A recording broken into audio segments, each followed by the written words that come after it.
So the first thing we need to do is to set ourselves some goals. To set goals, we need to know exactly where we're starting from. So we need to collect some data. I'm going to start with the basic stats. We're going to go for body weight, body fat percentage, take some measurements at certain points of the body, and the all-important start point progress photos. As you may remember from my first video, I claimed I was 115 kilos. I did my first weigh-in the other day, and turns out I'm actually 119 kilos. So I've just made it that little bit harder for myself, but it is what it is. Sitting at around a body fat percentage of around 25-26%, which is actually not as high as I thought it would be.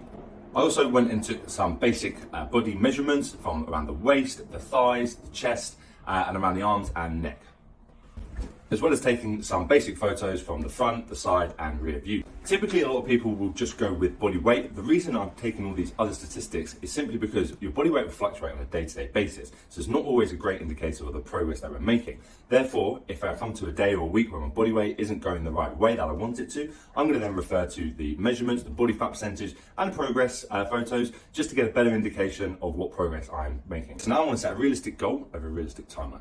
I'm 119 kilos currently. I want to be at 105. That's based on my previous weight. I don't know if it's going to be my ideal weight, but that's what I'm going to set my goal for. Typically, you could lose around about 1 kilo a week. I wouldn't recommend losing any more because it can be deemed a little bit unhealthy. Also, your body, when it goes through that amount of extreme weight loss over such a short period, is quite likely to put the weight back on. With that being said, I'm going to go for 14 kilos, 14 weeks.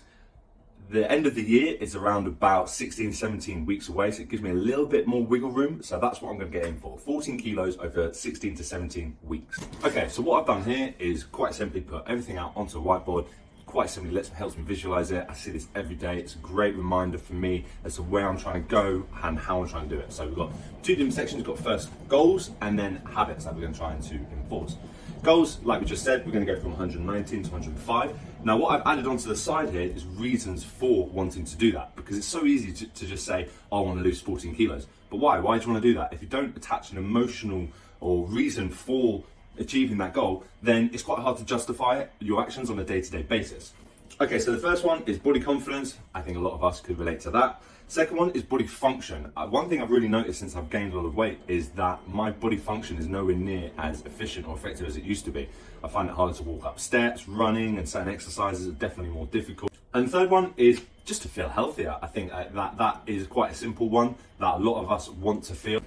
So my second goal here is to improve my fitness and my strength. Pretty obvious one again, but why do I want to do it? I've always wanted to do a triathlon for absolute years. I wanted to try and do that, so I'm attaching that to that. That's a good reason to improve your fitness and your health, is so you can achieve my goal of wanting to do, or my dream of wanting to do triathlon. Also properly into my calisthenics at the moment, ever since COVID, absolutely love that. I want to do a competition like my client Adam is doing currently, so I want to get involved in that.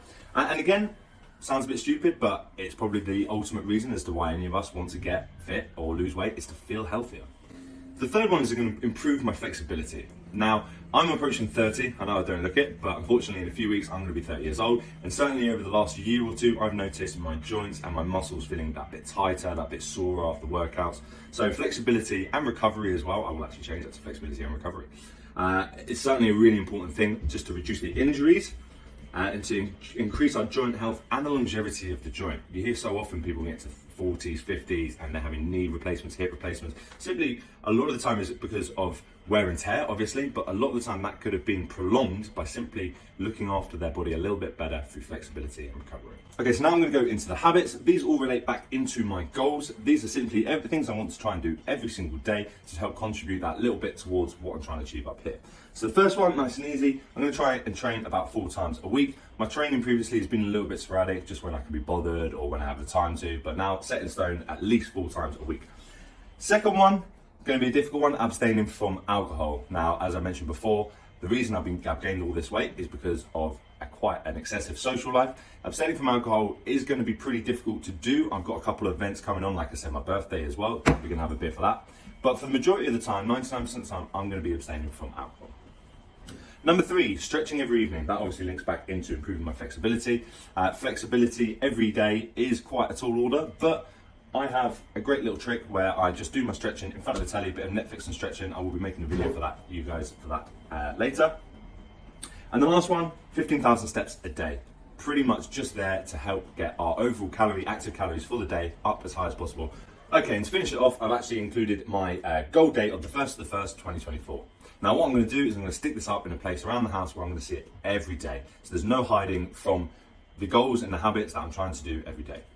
So every single week I will be doing check-ins, just taking all those measurements again and analysing that data. So for example, if one week I've not lost the weight that I wanted to, I would be asking myself why I haven't lost that weight, have a little review of the week that's just passed and seeing where I've gone wrong and as to why I haven't lost the weight I want to. Only one thing for it now, let's get to it.